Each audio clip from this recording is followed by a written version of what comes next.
The rooster crowed just as the early dawn fog hurled around the huts of Umwogu like thin ancestral spirits whispering into the waking ears of the village. Inside the fourth compound from the shrine, Mama Chioma sat on her bamboo stool, her legs folded beneath her, her eyes staring into the dying embers of the fire. Her face was a map of her years, creases at the corners of her eyes, deep lines across her forehead, a mouth that rarely smiled anymore. But it wasn't age that weighed her down. It was the absence of a son.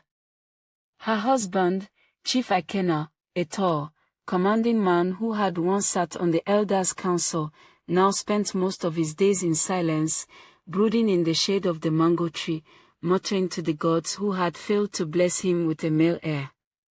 They had tried everything, herbs from the native healer, sacrifices to the river goddess, even a midnight pilgrimage to the shrine of Ola. But still, only one child was born, Chioma, their daughter. 25 years old now. Tall, beautiful, headstrong. And in her mother's eyes, useless. Of what use is a woman's beauty if her womb cannot secure the lineage? Mama Chioma had once spat to an elder's wife. This morning, her thoughts were darker than usual. Her husband had spoken the unspeakable the night before. She is young. Strong. If she carries my seed, she may birth the son you could not. Mama Chioma had slapped him. Not out of anger. Out of fear. The thought had danced in her own mind too, but never with such boldness. Incest. Her daughter with her own father. But the silence in her womb, and the whispers of women in the market, they had begun to drown her. She stood suddenly, picking up the calabash of herbs and stormed into Chioma's room. Chioma sat near the window, plaiting her hair slowly, humming to herself. Her brown eyes lifted when she saw her mother enter. She stopped humming. The look in Mama Chioma's eyes was strange. "My daughter," Mama Chioma said, her voice gravelly. "You are my blood. And that is why I bring you this burden." Chioma frowned. "Mama, what is it?" Mama Chioma walked closer, lowered herself, and placed the calabash gently on the mat. Her lips trembled. "I need you to give your father a son." Chioma blinked. "What did you say?" "You heard me," Mama Chioma said. "I failed. My womb dried without bearing him a male child. He will die without a son, without someone to carry our name. The gods will forget us. I will die without honor." "Mama," Chioma stepped back. "You're sick. That's evil talk. I am his daughter." Mama Chioma's tone sharpened. "And you are also a woman. Your womb still breathes.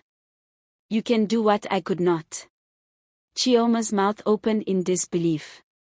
"You want me to lie with my father? My own father?" Tears gathered in Mama Chioma's eyes. "Just once. Just for a son. The gods will understand. We will tell no one. No one will ever know. I will call it my own." Chioma's voice shook with rage.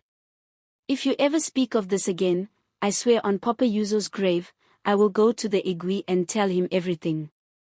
I will tell the whole village." There was silence between them for a long moment. Then Mama Chioma whispered, "I gave you life, Chioma. Do not take mine away." But Chioma had already stormed out. Mama Chioma sat in the room alone, her hands clenched into fists. Her pride, her name, her honor, dissolving into nothingness like salt in water. If Chioma would not give her a son by will, she would do it by force. Chief Izzy sat outside under the mango tree, his cane beside him, his gaze distant. When he looked at his wife approaching, he didn't need to ask, he already knew. "She refused, didn't she?" Mama Chioma nodded, eyes heavy with unshed tears. She threatened to tell the king. Izzy sucked his teeth. So she thinks this is a game. She said it was an abomination. That she would shame us before the village. Chief Izzy leaned forward, his voice lowering. The shame is not having a son, not continuing my bloodline. If I die without one, who will pour libations at my grave? Who will call my name in council when I've passed? Mama Chioma stared at her husband. She wanted to scream at him, to tell him how mad this plan was. But something inside her head already twisted. Then what do we do? She asked in a flat voice. Iz leaned closer, his eyes hard and unblinking. She eats from your hand every day. Use the herbs from Nwani Obayoma. The sleeping one. Make her a meal. Then come and get me. For a moment, Mama Chioma hesitated. Her heart pounded loudly in her chest. But pride is a louder voice than reason. And so, that evening, Mama Chioma prepared her daughter's favorite meal, of onagbu with pounded yam. The bitter leaf soup had a deeper bitterness that night. One that the tongue could not detect, but the spirit would feel forever. Sat on her mat, cross-legged, the delicious aroma wafting through her nostrils.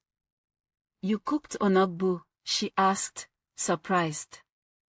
You haven't made this in months. Mama Chioma forced a smile. You are still my daughter. I want peace between us. Chioma's suspicions quieted. Maybe her mother had come to her senses. Maybe she wanted to forget the madness of that day. She ate quickly, talking in between mouthfuls. But by the time she had licked the last bit of soup from her fingers, the world was already spinning. Mama. I feel strange. Her limbs went numb, her head heavy. She tried to stand, but her body betrayed her. The last thing she saw was her mother's silhouette, standing in the doorway, unmoving. When she woke, she wasn't sure how many hours had passed. But something was wrong. The room was still. The moonlight creeping in from the bamboo curtain revealed a stained wrapper on her waist, dark and red. A strange soreness between her thighs. She sat up slowly, her heart beating faster with every movement. Blood. Her hands shook as she touched her body. No, no, no, no. Her eyes darted around the room. And then the truth slammed into her like lightning. She staggered to her feet and ran. Mama Chioma sat in the courtyard with folded arms, as if waiting. Chioma burst through, hair wild, wrapper loose. Her voice was broken by gasps of horror. Mama, what did you do to me? What happened? Mama Chioma stood. You were asleep. We did what had to be done. Chioma screamed. What do you mean we? What did you let him do to me? Lower your voice. Mama Chioma barked. If anyone hears you, it will be your ruin. Chioma began to cry. You let him rape me. Your husband. My own father. You are still breathing, aren't you? And you may now carry a son. You will save this family's name. You're evil, Chioma whispered. I swear by the gods, I will tell someone. I will scream it in the market square. But Mama Chioma's eyes flashed with warning. Say one word and I will tell everyone that you seduced him. That you are a cursed girl. A harlot. You know the village, they will believe me before they believe you. Chioma stared at her mother, her chest rising and falling rapidly. Her tears had dried. Her soul had died. She turned and walked away, no longer the daughter they once knew. Just a shell, filled with pain and silence. The days turned into weeks. Chioma no longer spoke to anyone. She cooked her meals in silence, walked past her parents as if they were ghosts, and avoided the village square. Her skin, once full of glow, dulled. Her eyes, once proud and sharp, now held the heaviness of someone twice her age. Then one morning, as the birds chirped outside, she awoke with nausea. The same food she had eaten her whole life suddenly repulsed her. Her breast ached. Her head spun. She sat under the orange tree behind the house and tried to calculate. 1 moon cycle, 2, 3. She counted again and again. The truth dropped on her chest like a grinding stone. She was pregnant. When she told Mama Chioma, her mother smiled like someone who had just won a market lottery. "Praise be to the gods," Mama Chioma said. "This is the beginning of our restoration." Chioma stared blankly. "There is no how. This is your shame, not mine." Mama Chioma stepped forward, face hardening. "You will carry that child, Chioma. You will give birth to the heir of this household, and you will do so with grace. Or I will tell the village that you are a harlot who let your own father touch you." Chioma stood up slowly. "Even if I screamed it from the rooftops, no one would believe me." "Exactly," Mama Chioma replied coldly. Chioma walked away again, this time holding her belly. Not with joy, but with dread. The whispers began a month later. "Is it not Chioma? She never married. Oh. How is she pregnant? Shameless girl. Maybe she went to sleep with someone from another village." Chioma felt their laughter like knives across her skin. Her walk through the village became a daily crucifixion. Children pointed. Women whispered. Men stared. But she held her silence like a shield, broken but still upright. Even in the compound, she lived like a ghost. No more laughter. No music. No stories around the fire. Just silence, sorrow, and swelling. As her belly grew, her parents grew more excited. Mama Chioma told the midwife, "It will be a boy. I feel it in my bones." Chioma never spoke during these visits. She simply watched the fire and listened to her own heartbeat counting down her hope. It was a humid night when the contractions started. Sweat poured down her body as she lay on the mat, screaming through clenched teeth. The midwife backed commands while Mama Chioma hovered like a hawk. After hours of struggle, the baby arrived, tiny, crying, and covered in blood. "It's a girl," the midwife whispered. The room fell silent. Mama Chioma's face dropped. "No," she said. "Check again. It must be a boy." The midwife looked again and nodded firmly. "It is a girl. Healthy and strong." Chioma turned her face away from the baby. She didn't ask to see her. She didn't want to hold her. All she whispered was, "Take her away." Mama Chioma didn't cry. She simply turned her back and walked out. The silence was deeper than ever. 2 weeks later, Mama Chioma approached Chioma again. "You must try once more. This time, you must make it a son." Chioma sat up slowly, still weak from birth. Her eyes were hollow. "I'd rather die. You owe this family." "I owe nothing." Chioma roared. "You have taken everything from me. My body, my soul, my child. I will not crawl back into that pit." And before dawn, Chioma wrapped her sleeping mat, left her daughter behind, and fled to the city. She didn't look back. Chioma walked out of the village with no tears in her eyes. She didn't even glance at the small hut where her child lay sleeping. That baby was a curse, the living reminder of a night she wished she could erase. Her father's hands, her mother's betrayal, the village's silence, all of it wrapped inside the tiny body of the child Mama Chioma now cradled. Chioma had no love for the baby. Not then, not ever. In her heart, it was not her child. It was her father's sin. She left with nothing but the clothes on her back, vowing never to speak to, touch, or even look at that child again. The city swallowed her whole.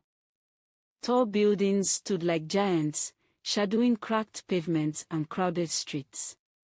Strangers rushed past, their faces empty of pity. But Chioma preferred their indifference to the poisonous whispers of the village. That first night, she found shelter in an incomplete building, bare concrete walls open to the cold wind, a floor of dust and gravel. She lay on the hard ground, staring at the open sky through unfinished beams, and told herself she was free. By day, she hunted for work. She went from one restaurant to another. "Please, madam," she said, her voice flat. "I can wash plates, sweep, mop." Some ignored her. Others shooed her away. Finally, a buka owner agreed to let her wash dishes for a single plate of food each night. Her days became a blur of soap, water, and aching hands. She washed greasy plates until her knuckles split, scrubbed strangers' laundry until her back throbbed, swept and mopped floors in homes she would never enter again. When night fell, she returned to the incomplete building, calling into herself until morning. 2 years later, news from the village reached her. Chifis, her father, had been struck by lightning. He died instantly. Before his last breath, he confessed everything, how he and his wife had forced their own daughter to bear a child for the sake of having a son. The truth poisoned the village. The elders spat curses over his name. "Your bloodline will end here. Your house will be forgotten." Mama Chioma, already weakened by shame, began to waste away. A strange illness gripped her, her skin turning pale, her body trembling. And in the corner of that cursed compound, the child Chioma had abandoned was growing, a child she would never love, never claim, never see as hers. In the city, Chioma kept her head down. The village, the baby, the past, they were dead to her. She told herself the same lie every night, "I am free." But deep down, she knew freedom did not erase blood. It happened on a bright afternoon. The streets were busy, filled with the usual noise of cars, traders calling out their goods, and pedestrians weaving through traffic. Chioma, frail and poorly dressed, clutched the worn nylon bag in her hand as she prepared to cross the road. She didn't see the car coming. A black SUV sped forward, too fast for her tired legs to escape. There was a screech of tires, a loud thud, and then silence. Chioma's body crumpled onto the hot asphalt. The driver's door swung open. A tall, striking young man in an expensive suit rushed out, his face pale with shock. His name was Chika, rich, handsome, and known in the city for his wealth. "Oh my God," he gasped, kneeling beside her. "Miss, please, stay with me." He didn't wait for a crowd to gather. With trembling hands, he lifted her into his arms, placed her gently in the back seat of his car, and sped toward the hospital. For 3 long weeks, Chioma lay in a white hospital bed, fighting pain and weakness. Doctors worked tirelessly, nurses came and went, but Chika never left her side. Every bill was paid without question, every prescription covered. He came daily, sometimes sitting in silence, sometimes speaking softly as if his voice alone could heal her. When she finally opened her eyes fully, he was there. "You're awake," he said, relief softening his usually firm voice. "How do you feel?" Chioma tried to smile. "Better. Thank you for everything." Chika's eyes searched hers. "When you are discharged, where should I take you? Where is your home?" Chioma hesitated. Shame colored her face. At last, she whispered, "I live in an uncompleted building." Chika leaned back, stunned. Then he shook his head firmly. "No. You can't go back there. From today, you'll stay with me." The mansion took her breath away. It was nothing like the damp, broken walls she once called shelter. Marble floors gleamed under her bare feet, chandeliers sparkled like captured stars, and the air smelled of wealth and comfort. At first, she felt out of place. Chike gave her a job, his cook and maid, and Chioma threw herself into the work. She scrubbed floors until they shone, cooked meals that filled the vast house with warmth, and kept every corner spotless. Meanwhile, in her village, her mother tried to reach her. Days turned into weeks, weeks into months, and every call went unanswered. Mama Chioma worried endlessly, but her daughter's new life had swallowed her whole. 5 years slipped by. Chioma was no longer the ragged girl who had once collapsed on the roadside. She had grown into a woman of grace and beauty. Her skin glowed, her clothes were fine, and her once weary eyes now carried confidence. One evening, Chika returned home with flowers in his hand. He found Chioma in the kitchen, her laughter soft as she stirred a pot. He watched her quietly, then stepped forward. "Chioma," he said, his voice thick with emotion. "These past years, you've been more than a maid. You've been my peace, my joy. I can't imagine this house without you." She froze, the spoon in her hand trembling. Chika lowered himself to one knee and opened a small velvet box. A diamond sparkled in the dim light. "Will you marry me?" Tears welled in her eyes. "Yes," she whispered, her voice breaking. "Yes, I will." 2 years later, after a beautiful courtship, Chioma returned to her village with Chika by her side. He was no longer just her benefactor, he was her fiancé. The compound erupted with joy as her family welcomed them. Food was shared, laughter filled the air, and even the neighbors came to see the man who had changed her life. But not all moments were joyous. That evening, Mama Chioma drew her daughter aside, her face etched with worry. "My daughter," she whispered urgently, "take your child with you. She is your blood." The words struck Chioma like a stone. For a moment, her smile vanished, her jaw tightened. "Don't ever call her my daughter again," she said coldly.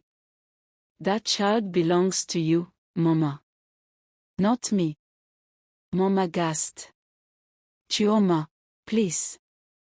But Chioma had already turned away, her hand locked firmly in Chika's. 6 months later, the city witnessed a wedding like no other. Chioma walked down the aisle in a flowing white gown, her beauty radiant, her head held high. Chika waited at the altar, love shining in his eyes. The priest's words echoed through the grand hall. "I now pronounce you husband and wife." Cheers erupted. Music filled the air. Confetti rained down as they sealed their vows with a kiss. That night, Chioma stood on the balcony of her new mansion, gazing at the endless city lights. She had risen from an uncompleted building to a life of luxury most could only dream of. But behind her glittering transformation lay a truth she had buried deep, one she refused to carry into her new life. For Chioma, the past was a closed door. And in its place, the future stretched wide and shining. Chioma's life seemed perfect after her wedding to Chika.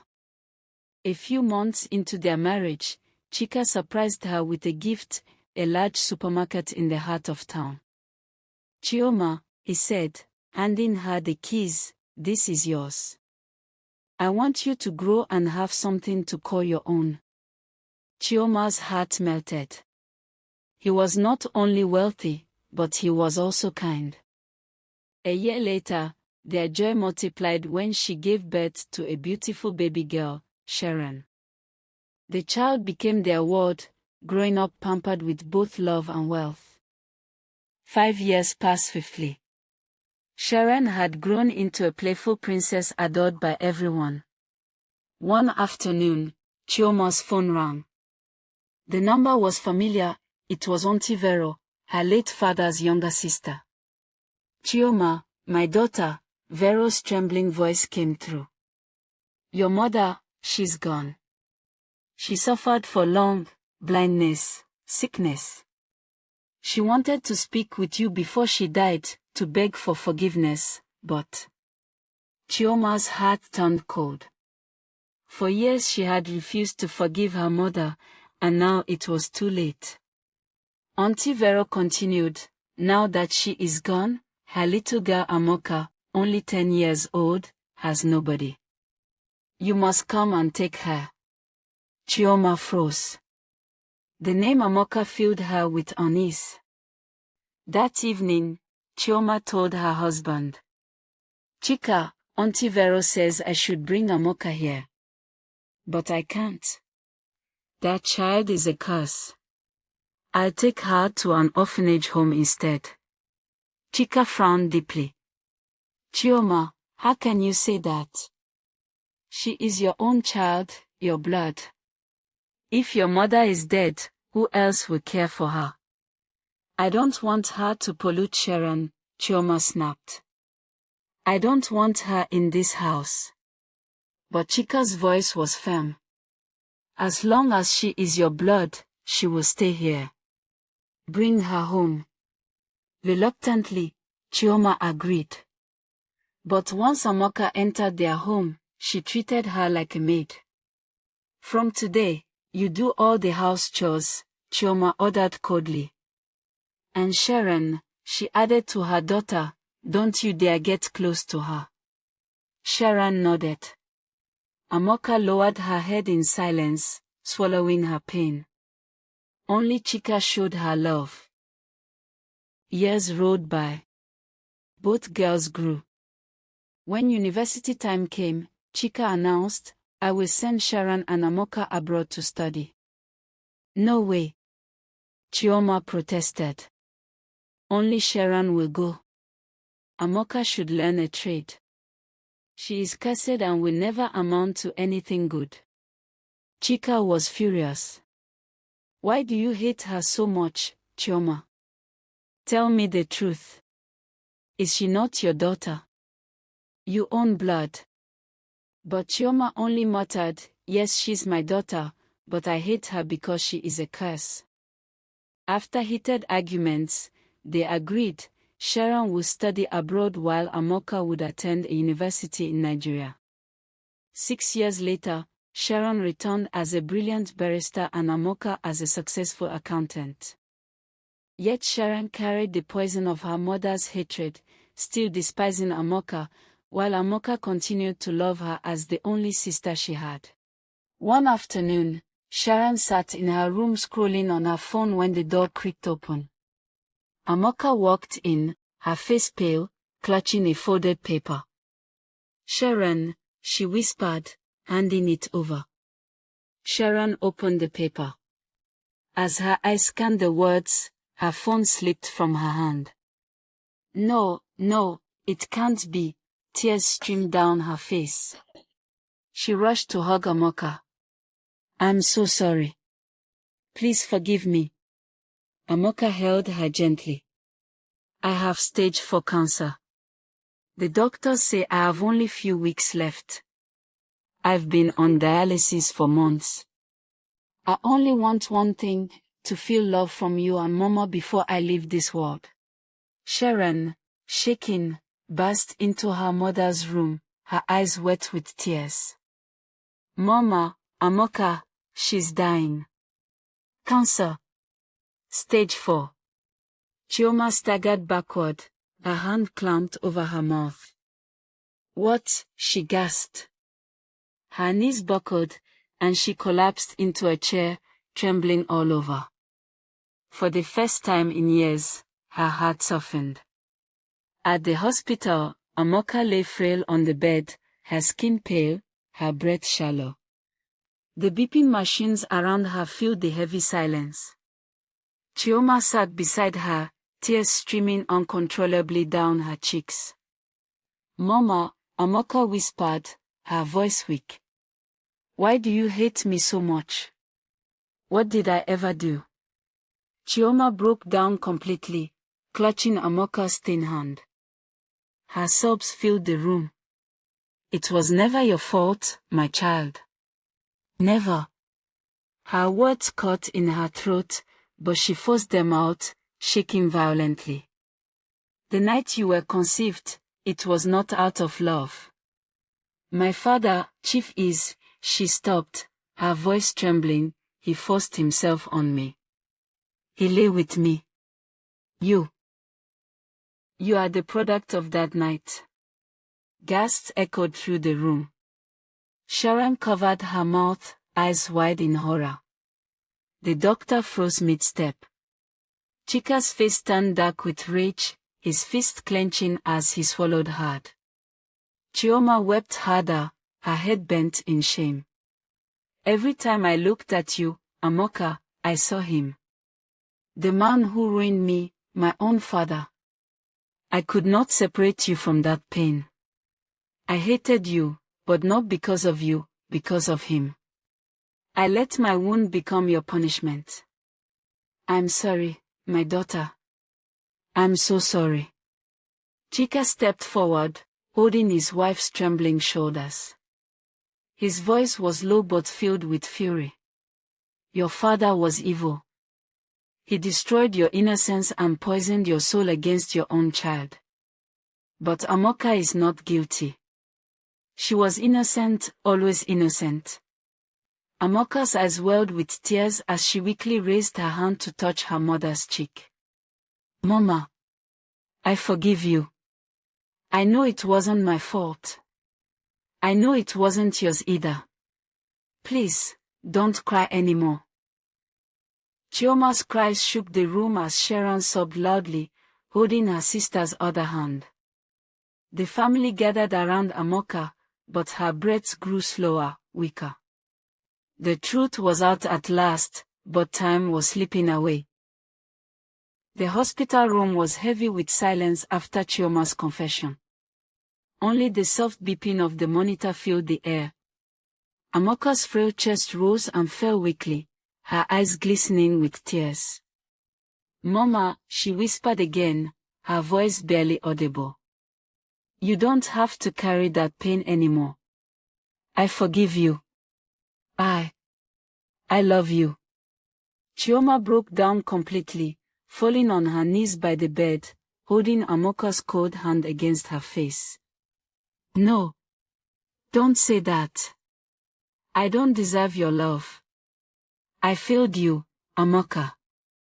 I let my pain destroy us. Please, give me another chance. Let me show you the mother's love you've always begged for. Amoka's lips trembled into a faint smile. She turned her head slightly toward Sharon. Sister Sharon, promise me, you won't hate me anymore. Promise me you'll love Mama. She needs it.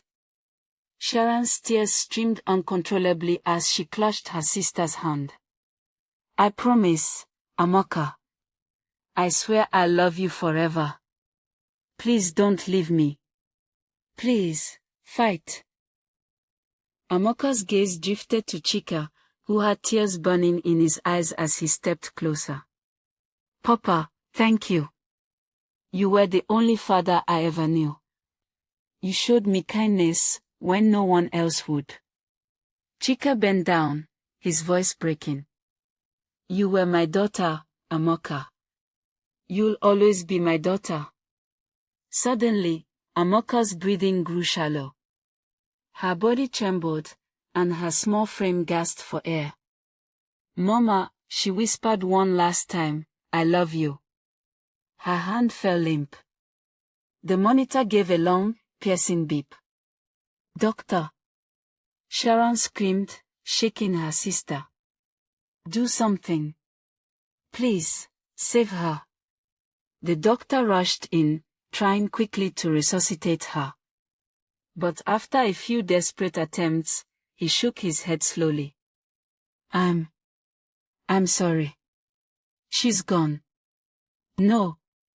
No. Chioma wailed, throwing herself onto Amoka's lifeless body. Please wake up. Amoka. I love you now. I'll be the mother you wanted. Please, just wake up.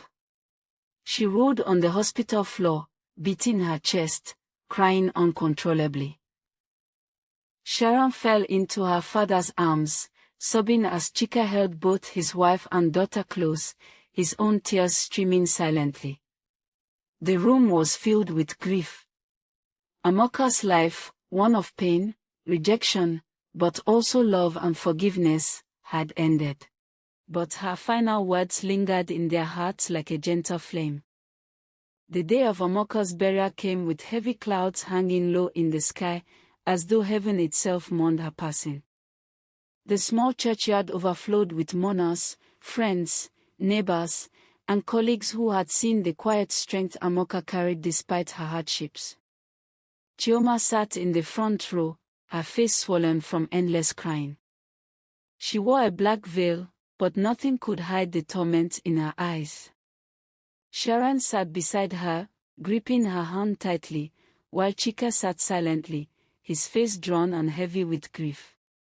When the pastor spoke of Amoka's kindness, resilience, and forgiving heart, Chioma let out a piercing wail. She begged me to love her, and I never did. God, forgive me. Forgive me. As the coffin was lowered into the earth, Sharon broke down completely. She clutched the coffin ropes, screaming, Amoka, don't leave me. You're my sister, my only sister. Please don't go. Chika had to pull her back as the soil began to fall over the wooden casket. Tears streamed freely from everyone present. That night, Chioma sat awake, staring at Amoka's photograph on her bedside table. Her mind replayed Amoka's final words, Mama, I love you. She whispered into the silence, and I love you too, my child. Forgive me. Her voice cracked as she placed her palm over the picture frame. It was in that moment she made a vow, Amoka's name would never be forgotten. Months later, Chioma channeled her grief into action. With Chika's support, she established the Amoka Foundation for Cancer Awareness, a nonprofit dedicated to helping cancer patients, especially children, receive treatment and support. On the day of the foundation's launch, Chioma stood on stage before a hall filled with people. She held back tears as she spoke. I once lost a daughter, not only to cancer but to hatred, ignorance, and pain. Her name was Amoka. She taught me forgiveness in her last breath. This foundation is a legacy. The crowd rose to their feet in thunderous applause, many moved to tears. For the first time, Chioma felt that her daughter's short life had left a permanent mark on the world. Years passed, and though the wound in Chioma's heart never fully healed, she found strength in her work. Sharon, now a practicing barrister, volunteered at the foundation, speaking to young people about hope, forgiveness, and family. One evening, Sharon sat with her mother and father in their living room. Mama, she said softly, Amoka would be proud of you.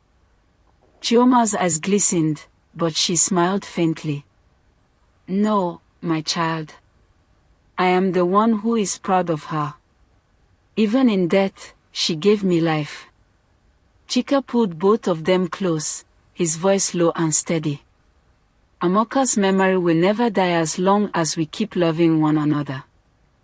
3 years later, the family relocated to the United States. The Amoka Foundation expanded internationally, raising awareness and supporting cancer research. Though Chioma often woke at night crying for the daughter she lost, she found peace in knowing Amoka's story was changing lives. And every year on Amoka's birthday, the three of them, Chioma, Chika, and Sharon, lit a candle together, whispering the same words in unison. We love you, Amoka. Rest in peace.